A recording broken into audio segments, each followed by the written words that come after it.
নমস্কার বন্ধুরা, আর কুকে সকলকে ওয়েলকাম। আজ আমি একটি নতুন রেসিপি নিয়ে তোমাদের সামনে চলে এসেছি। আজ আমি তোমাদেরকে তৈরি করে দেখাবো মিনি পরিমাণ মতো উষ্ণ গরম জল নিয়েছি। এবার এর মধ্যে দিয়ে দেব ছোট চামচের হাফ চামচ লবণ,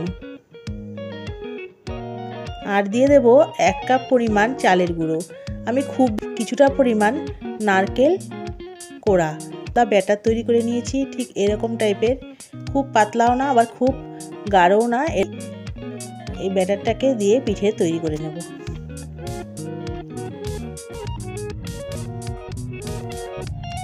আর মনে রাখতে হবে উনুনের আঁচটা কিন্তু এই সময় খুব অল্প আঁচে থাকবে।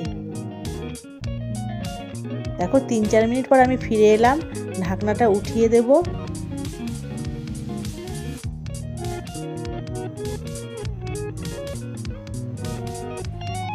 পিঠে তৈরি করো, দেখো কি